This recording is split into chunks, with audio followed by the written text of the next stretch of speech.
أعوذ بالله السميع العليم من الشيطان الرجيم. إنما المؤمنون إخوة فأصلحوا بين أخويكم واتقوا الله لعلكم ترحمون. وقال الله تبارك وتعالى وأطيعوا الله والرسول لعلكم ترحمون. زما عزتمندو محترمو مسلمانانو اوریدونکو، عام بندگان د الله رب العالمین او خاص بندگان د الله رب العالمین چې کوم انبیاء علیهم الصلاة والسلام دی، صحابه کرام او د الله نیکان بندگان، د ټول بندگان د الله رب العالمین رحمت ته محتاج دي. تر دې پورې چې جناب رسول الله صلی الله علیه وسلم چې د ټولو بندگانو سردار دی، د انبیاءو سردار الانبیاء دی، خاتم الانبیاء، حبیب الله محمد رسول الله صلی الله علیه وسلم فرمای چې زم د الله رحمت او د الله رحم ته محتاج ما. حدیث مبارک کی راغلی، نبی صلی اللہ علیہ وسلم ارشاد دے، ما منکم من احد يدخل الجنة بعمله، یو قسم پخپل عمل باندې جنت ته نشي داخله دے مگر الله چې الله در باندې رحم ونکي. نو صحابه ډېر عقلمن خلکو، چا تپوس وکړ ولا انت یا رسول الله، او تم نشي داخله دی د الله د رحمت نه بغیر. نو د الله نبی دې کې دا جمله فرمایلې وه، ولا انا الا ان يتغمدني الله برحمة منه وفضل، او زم نشم داخلي دے مگر الله چې الله پاک ما پخپل رحمت کی او پخپل فضل کی می پټ کی او داخل می کی. نو دلیل بده چې زمونږ استاد عمل چې دا کوم نیک عمل کوو دا د جنت د پاره یو سبب یو لار ده، لیکن کدی څه د الله رحم ملګری نشي او د الله رحمت په منګ او تاسې باندې اوسنی، نو یوازې به د عمل باندې جنت ته نشي تللی. درګې دنیا کې چې دا کم ژوند تیری بندگان، دا کم انسانان، دا کم حیوانات، دا هم د الله د رحم د وجې نه دا بندگان او دا مخلوق ژوند تیری. د الله رحم چې نه وي، د الله فضل او احسان چې نه وي، د بندگانو گزاران او ژوند دا ګرانیږي. حدیث مبارک کې دا راغلی، امام مسلم رحمه الله دا روایت راوړی دی، نبی صلی الله علیه وسلم ارشاد دی، ان لله 100 رحمه، وې د الله سل رحمتونه دي، سل انزل منها واحده، یو رحمت دنیا ته را لېږلې، وبها يتعاطف الخلق، دغه یو رحم د وجې نه بندگان په یو بل باندې رحم کوي، په یو بل باندې شفقت کوي، د یو بل سره احسان کوي، د یو بل سره مینه کوي. تر دې پورې چې وروسته وفرمایل حتی ان الفارث لترفع رجله مخافة ان تطأ ولدها،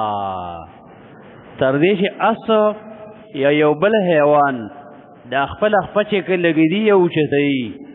نو دا ډېره په احتیاط چې دا خپل بچی لاندې پیمال نه کما او فاذا کان یوم القیامه کله چې د قیامت ورځ راشي وی اکملها ب99 رحمه 99 رحمتونه به ورسه نورم یوځېږي او دا سلوانه رحمتونه به الله پاک په ایمان والو متقیانو باندې په نیکانو بندگانو الله پاکو کی ندی حدیث کی یو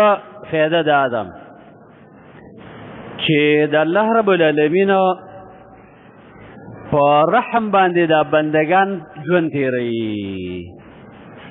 یو بل باندې شفقت کوي په یو بل باندې رحم کوي دا د الله د هغه یو رحم سبب دی چې په دې ټوله دنیا کې تقسیم دی د بچی په د مور په زړه کې بچی دپاره یو داسې رحم اچولی دی چې دا بچی سل پیرې نافرماني وکړي لیکن بیا هم د دې مور د بچی د بړه کې د یو رحم ځای وي سل پیرې نافرماني وکړي لیکن د مور به د خپل بچی باندې رحم راځي حجاج ابن یوسف یو ظالم بادشاه تیر شوی دې خبرې دغه ګوره ډېره قیمتي خبره ده ځکه د الله رب العالمین او د الله د رسول صلی الله علیه وسلم خبرې زما عزتمند او بیا د الله رحم دا ډېر زیات قیمتي دی کله چې به شوق څه اورې بیا په خپل اړه کې دا خبره کېږي نو حجاج ته یوه ورځ وایي مور ویلې چې بچیا تا خو ډېر قتلونه کړي تاریخ کې دی وایي د 1,00,000 مسلمانان وجلي د ده په دینه کې دا یو زهر او دینی کارونه هم بعضې کړي نو ځکه اهل علم ده ته د کفر نسبت نه دی کړی چې دا کافر دی د دا مورې پې بیا هم خفه او رحم یې وبې نو ورته ویې چې بچیا ته چې په دې حال کې مړ شې تاسو ته به الله څه کوي تا خو ډېر ظلم کړی او ډېر زیاتی دا د دې زړه خفه کېده یو خیرخواهي وه یو رحم یې و چې دا تپوس یې کاوه نو حجاج ډېر هوښیار و ورته وایي مورې که دا زما اختیار الله رب العالمین تا ته وسپاري چې زه دې خپل بچي سره ته څه معامله کې وې که نو دا راته وویه چې ته به ما سره څه معامله وکړې نو دا ورته وایي مورې چې بچیه زه خو به ایسته دې معاف کړمه رحم به در باندې وکړو نو دې ځای کې حجاج ویو فرمایل چې مورې زما رب چې دی الله هغه ستا نه ما باندې ډېر زیات رحم کوونکی دی ډېر زیات مهربانه دی په ما باندې ته ګوره یو ظالم بادشاه حاکمه یو والی د الله د رحم داسې امید لري د حدیث کې یوه فایده دا ده چې عام مخلوق کې که مور ده په بچي باندې رحم کوي دا د الله رب العالمین د دغه یو رحمت سبب دی که یو حیوان په خپل بچي باندې رحم کوي دا د الله رب العالمین د دغه یو رحم سبب دی یو بل مثال یې واوره چې پوه دا چرګه یوازې چې کله یې بچي نه وي نو دا بې زړه وي که څوک د کشي اواز یا څه کوي منډه وایي کله چې د چرګې یو څو بچي پیدا شي او لږ شان دی هغه تکلیف او مشقت وباسي نو دې بچو باندې بیا دا دومره خفه کېږي یو خو که دې بچي له ته لاس ور وړې نو دا در باندې داسې ټونګاره وایي در منډه وایي حالان چې همغه چرګه وه مخکې به یې تا نه منډې والي اوس که ته بچي له لاس ور وړې نو ټونګاره در باندې وایي دویمه کله چې دا بچي و د دغه شي دا وزرې به داسې راخوري کړي کوشش کوي چې داسې ځان ته رانږدې کړي دریم د خوراک کاک دانې و د برتي دا ورته تاویږي راتاویږي او دا بچي خوري د دې حیوان په دې زړه کې دا د رحم جذبه په دې بچو باندې دا د شفقت جذبه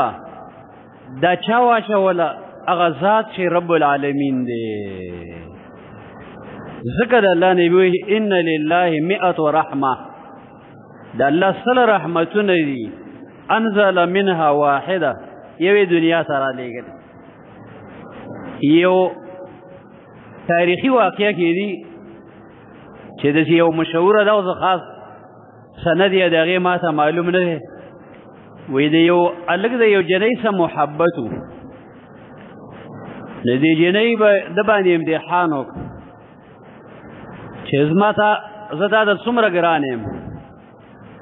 وی دومره ګران یې چې ته څه وایې زه هغې ته تیار یم. نو ده ورته ویل چې دا خپله مور زما دپاره مړه کولی شي؟ ویلا و، د دې زړه ماله راوړه. نو وی ده د مور مړه کړه، د زړې په لیټ کې راغستی، په لاره را روان دی، یو تیندک یې وخوړ. وی دې تیندک سره د زړه نه یو اواز راغی چې بچیه خوږ خو نه شوې.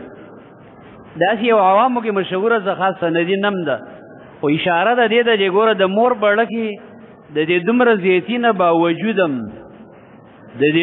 زیاتي نه باوجودم د بچي شفقت شته، او بچی ظالم را لګېږي څه کوي؟ سبحان الله. بچی بړه کې بیا هم رحم نه وي. د شیخ صاحب بدلنبي یو واقعه ذکر کړې، د دې افغانستان د یو کس د خراسان یا د یو علاقې دی کتاب کې ذکر کړې ده چې دا وایي چې زه هر کال دا کس عمرې له ځي او هغه ځای کې جاړي او د الله نه دعاګانې غواړي. د بیا یې د هغه دا واقعه بیان کړې چې بله ورځ یو کس خوب کې ولیده په حرم کې چې دا کم خلک ولاړ دي نن الله ته دعاګانې کوي، الله ډېر رحم واله دی، دې بندګانو باندې الله خپل رحم وکړه، معاف یې کړه. خو دغه د خراسان یا فلانۍ علاقې یو کس دی، الله ده ته معافي نه کوي. نو وایي دا چا چې خوب ولید دا راته دغه ځای ته راغی، تپوس یې وکړه پلانکې دی، هغه ته یې ویل چې تا څه ګناه کړی چې داسې یو خوب کې الله یو دغه ما ته راوسته. هغه ویل چې زه 30 کالو نه راځم او دلته ولاړ یم او جاړم، لیکن اوسه پورې زما توبه لا قبوله شوې نه ده. ګناه دې څه کړې؟ وایي زه د دې شرابو او د دې نشهیي موادو عادي وم. د بله ورځ چې رالم کور ته، وایي مور راته غوسه وه چې ته دا نشې ته ماشې نه برېدې او دلته وایي یو تنور دی د ډوډۍ هغه بل دی. وایي زما دا نشه دومره سر ته ختلې وه چې ما دا مور راواس او ژوندی مې دې اور ته ورتول. د هغې نه وروسته چې ما توبه ایستلې ده 30 کاله وشو زه راځم او جاړم، او دا راته یادېږي چې د مور ما باندې کوم رحم و او زما په مور باندې کوم رحم و. نو زما عزتمند د مور بچي باندې شفقت وي، رحم وي. دغه رحم هغه دی چې د رب العالمین یو رحم دنیا ته راغلی دی او عام بندگانو ته تقسیم دی. دویمه فایده دی حدیث مبارک کې دا ده چې د الله رب العالمین د الله پیغمبر وایي سل رحمتونه دي، سل. نو ته دې داسې لږ فکر وکړه چې د یو رحم د هغې انتها او حد څوک نشي لاندې کولی. نو چې سل رحمتونه د الله او قیامت کې به ایمان والاو باندې الله وکړي، نو دې سلو رحمتونو به څومره بدلی. یو رحم دنیا کې د هغې یو زرمه یا کروړهمه برخه یو کس ته ورسېږي، الله بې ښایسته خوراکونه کوي، ښایسته لباس ورکوي، ښایسته شکل ورکوي، ښایسته نعمتونه ورکوي، ښایسته ژوند وله ورکوي. دا د هغه یو رحمت کروړمې برخې نه هم اخوا ده. اوس چې سل رحمتونه الله قیامت کې به ایمان والا وکوي، نو ته سوچ کوه چې د هغې بدلي به څومره وي. دې د وجې نه د آخرت درجې او نعمتونه د دنیا لحاظ سره ډېر زیات. د الله نبي وایي ان فی الجنة 100 درجه، په جنت کې 100 درجې دي، 100 ما بین درجتین که ما بین السماء والارض. اسمان او ځمکې منځ کې چې څومره فاصله ده، د 2 درجو منځ کې دومره فاصله ده. ګوره دومره غټ ځای. هرقل د چې کله د الله نبي دعوت ورکړی و، نو هغه ته یو خط راولېږه چې انک لتدعوني الی الجنه، ته موږ داسې جنت ته رابلي چې د ادنا درجې جنتي د دې دنیا د 10 چنده جنت به وي نو دا یې لیکلي چې دا جنت به کوم ځای کې دنیا خو همدغه ده چې کوم د ښکاري مشرق او مغرب او جنوب او شمال نو نبی صلی الله علیه وسلم خط نشه لوستلی معاویه رضی الله تعالی عنہ کاتبو هغه ورته دا ولوست نو د الله نبی دې کې فرمایلی سبحان الله پاکی د الله لره دا بادشاه دی هرقل د رومیانو مشر دی او دا به دې خبره نه پوهېږي وایي دنه تپوس وکړئ چې اذا جاء الليل فأين النهار واذا جاء النهار فأين الليل کله چې ورځ راشي دا شپه کوم ځای ته لاړه شي او کله چې شپه راشي دا ورځ کوم ځای ته لاړه شي او دغه سوال یو یهودي په عمر فاروق رضی الله عنه کړی و هغه هم دا جواب ورکړی نو هر کله چې د دې رڼا ورځ راله هغه توره تیاره څادر الله راغونډ کړ تا ته د هغې ځای معلوم دی هر قسمه آلات در سره دي هر قسمه مشینرۍ نشته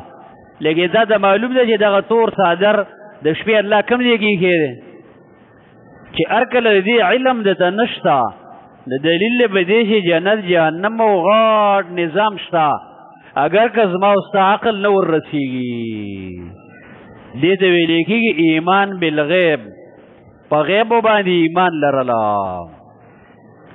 نو دویمه بېده ما ویل دی حدیث کې دا ده چې د الله رحمتونه د اصل چې رايوځی شي او په ایمان والو باندې الله وکړي نو دا به څومره قیمتي خلک وي څومره ښایسته بدلي او آثار به د دې رحمته په دنیا کې دا قانون دی یو سړي په چا باندې رحم او شفقت راشي نو څومره چې د رحم زیات وي او شفقت د الله کار دی د هغه سره هر قسمه ښېګړه کوي خوراک هم ورکوي لباس هم ورکوي پیسې هم ورکوي څومره چې وس کېږي هغومره دا چې کوم دی هغه سره رحم کوي اوس رب العالمین چې به یو بنده باندې خپل رحم وکړو خپل احسان یې هغه ته متوجه کړو خپل فضل یې به هغه باندې وکړو الله به د انسان ته څومره نعمتونه ورکړي دې خبرې ته فکر وکړه دې د وجې نه ازما عزتمندو محترمو موږ او تاسې دنیا کې ټیک ده چې بعضې لږ ډېر مات ګوډ اعمال کوو لیکن د دې اعمالو سره په دې ځان پوهه کوي چې موږ ور د الله رحم ته محتاج یو زموږ عمل صرف کافي نه دی موږ او داسې ټیک ده چې یو عقیده د قرآن حدیث ته الله لګولي لیکن د دې سره سره موږ ور د الله رحمت او رحم ته محتاج یو موږ د دې سره چې یو دعوه لرو چې موږ د حق تابعداري کوو د محمد رسول الله صلی الله علیه وسلم تابعداري کوو خو د دې سره سره که د الله رحم موږ سره ملګری نه وي د دې هر څه باوجود به خسرت دنیا والآخره دنیا به هم پریشانه شي او آخرت قرآن سنت کې دا مثالونه ته وګوره د سورة الاعراف کې یو ښایسته واقعه الله بیان کړې د بني اسرائیلو کې یو عالم وایي د هغه نوم بلعام ابن باعوره د ده په درس کې به کم از کم 12,000 یا 10,000 شاګردان ناست او په دې کې کمالات الله دا ایښي چې دعاګانې به چې کولې مستجاب الدعواتو الله به دعاګانې هم قبلولې بعضې بندګانو دعاګانې قبلیږي لکه د سعد ابن ابي وقاص رضی الله تعالی عنه باندې بخاری کې دی او چا اعتراض وکړ کوفه کې یا بصره کې چې دا یو خو ولا يحسن الصلاة مونځ صحیح نه کوي دویم دا دی چې لښکر او جماعت چې لیږي نه د هغې څخه خپله نه ځي او دریم دا دی چې عدل نه کوي عمر فاروق رضی الله تعالی عنه دغه جماعت کې دا کس ودرېده او دا درې اعتراض یې وکړ نو سعد ابن ابي وقاص ویلي اللهم یا الله ان کان هذا کاذبا یا الله که دا سړی دروغجني نو یو خو فآتل عمر زیت دویمه فقر یې ډېر کې او درېمه وعرضه للفتنه یا الله دا یو فتنه کې مبتلا کې د دغه بخاري او راوي وایي دا ما فرأیته بعد ما وروسته ولید دا سړی او دا ویښتې دومره د وریځو دغه شوي و چې لاندې به د سترګو یې لګېده دا عمر یې ډېر او فقیر شوی مو او دغه درېمه خیره هم پرې لګېدلې وه ما ولیده چې دا شیونو وقد تعرض للجوار في الصكوك يغمزهن په کوڅه کې به ولاړو دا بوډا د 200 کالو نه وړېدلې او په لاره به زنانه او جنکو به یې چونډارې لګولې په دغه فتنه کې م الله مبتلا د بای سړي دعاګانې قبلېږي دارنګې وایي یو ځای ته راووته سعد نو چې ویې کړه داسې خلک دي راجمع دي یو کس باندې وایي دا څوک دی دا وایي د یو کس دی او صحابه علي رضی الله عنه ته ابوبکر عمر رضی الله عنه ته کنځلې کوي دا د کتاب الزهد د امام احمد کې دا بعضې واقعات هغه ذکر کړي نو دی راغی ویل چې د الله نه ویرېږه اخو پاک خلک دي صحابه دي او ته هغوی ته کنځلې کوې نو دی نه منې کېده نو ده وایي لاس اوچت کړه چې یا الله یو عذاب پې نازل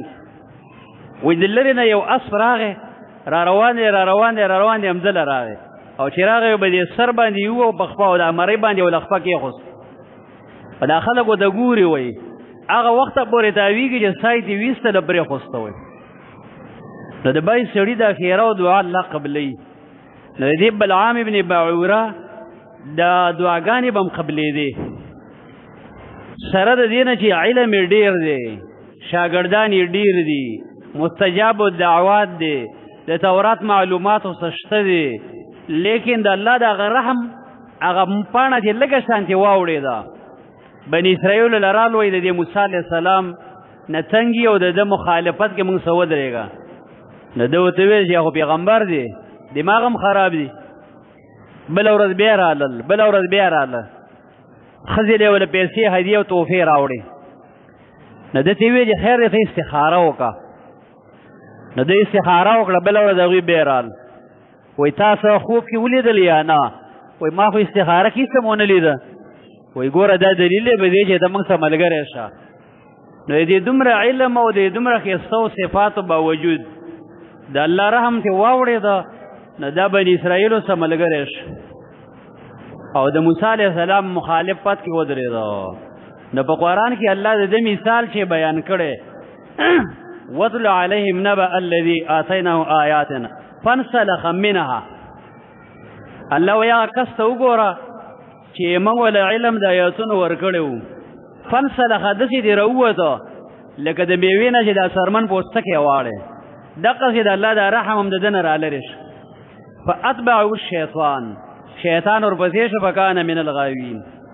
بیا وروسته وایي چې دا نقصان یې څه یو پکې خواهش دویم واخلد الی الارض دنیا ته مایله شه نو وروسته بیا الله ډېره بدي بیان کړې فمثلو کمثل الکلب الله وایي د دغه انسان مثال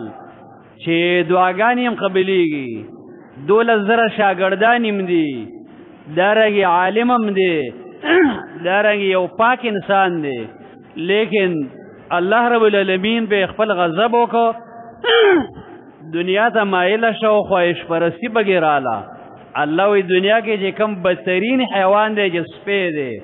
وایي د ده مثال هم د هغه سپي په شانتې دی نو زما عزتمندو د الله رحم چې نه علم پوهه بصیرت عمل دا یوازې کار نه ورکوي دې د وجې نه دا قسمه احادیثو موږ د یو سبق دا راښیي چې ای مؤمنه په دې خپل عمل باندې صرف اطمینان مه کوه په دې خپل لږ ډېر صدقه او خیرات باندې اطمینان دومره مه کوه په دې خپل لږ ډېر یو څو عملونه کې په دې باندې مه مطمئن کېږه بعضې خلکو زموږ دې دور کې دا هم کمزوري ده یو سړی رفالدین شروع کړي یا بنسي اوچتې کړي یا مین په زوره وایي نو دا وایي چې یاره زه بس په ټول قرآن حدیث عمل کومه نور که هر څه زه کوم که ټوله شپه موبایل ته ناست یم هم خیر دی وایي عقیدار څه مې صحیح دي که ګیره خرئ که بل یو نقطه نظم عزتمند دا خو بدین کې یو څو عملونه دي ښایسته د دې مقصد دا نه دی چې بس بدې ته مطمئن شي بای سړی لږ شی څه خیرات صدقه کوي شیطان ورته وایي چې ته خو ډېر لوی سړی وګوره مدرسه کې دا خرچه او قرباني خو ستا ده دا ډېر غټ عمل دی بس دی وایي بعضې بل نظم عزتمندو د دې صحابهو دا واقعات چې ته واورې صدیق رضی الله عنه عمر فاروق رضی الله عنه وی کان خطان اسودان فی وجه عمر من البکا د عمر رضی الله عنه په دې کې وی نکې جوړې شوې د جړه او صدیق به چې کاش کې چې زه یو د انسان د بدن ویښته وې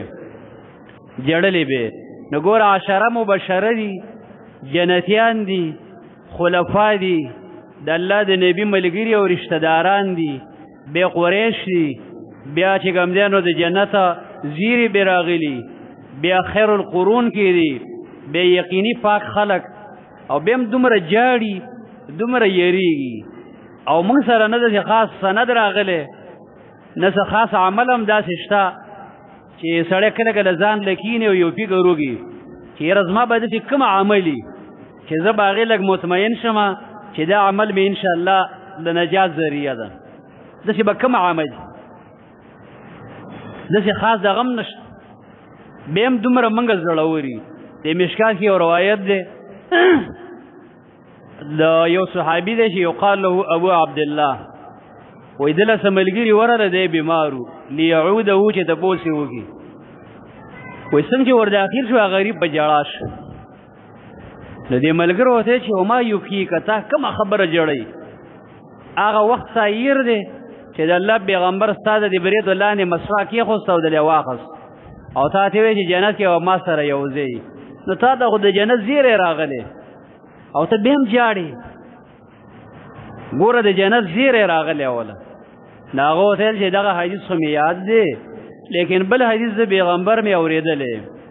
هغه دا دی چې د الله نبي وایي الله د آدم علیه السلام د شانه د هغه بندگان په یو موټي کې د سرو میږانو په شکل راواخست واخذ قبضة من ظهر آدم